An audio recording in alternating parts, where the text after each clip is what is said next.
शिवराय, आज आपला मावळा या संघटनेची ही 14वी मोहीम पार पडत आहे। 14वी मोहीम महाराष्ट्र दिनाचं औचित्य साधून आम्ही ही 14वी मोहीम पार पडत असताना एक आनंद वाटतो की महाराष्ट्र दिनाचं औचित्य साधून ही मोहीम या ठिकाणी पार पडलेली आहे। आणि विशेष म्हणजे तमिळनाडूतील जिंजी किल्ला, त्या जिंजी किल्ल्यावर आज शाहिराचा कार्यक्रम झाला।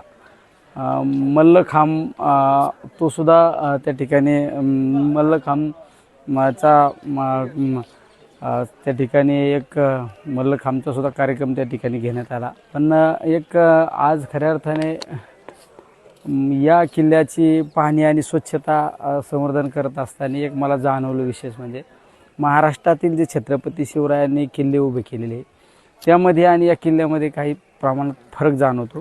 या ठिकाणी एक स्वच्छता पाहायला मिळते।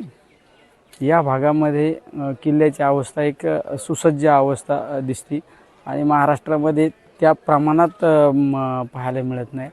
निश्चित याचं अनुकरण आपल्या राज्य सरकारने घेतलं पाहिजे, त्या ठिकाणच्या वेगवेगळ्या विभागातील लोकांनी घेतलं पाहिजे। आज तुम्ही पाहिलं असेल हे किल्ले एकदम अतिशय सुसज्ज अवस्थेत आहे, म्हणजे महाराष्ट्राच्या पट्टीत जरा बऱ्यापैकी पाहायला मिळत आहे।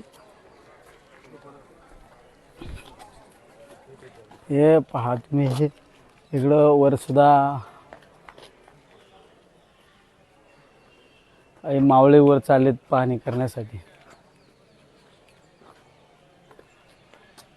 तुम्ही या मोहिमेचा 14वा टप्पा आहे तुमचा, काय उद्देशाने आज इथे आलो?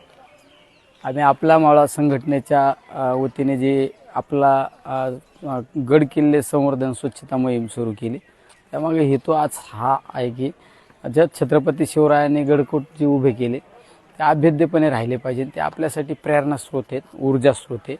आणि जिंजी किल्ला घेण्यामागं कारण एक की मग स्वराज्याच्या 3 राजधान्या होत्या, त्यामध्ये राजगड, रायगड आणि तिसरी जिंजी होती।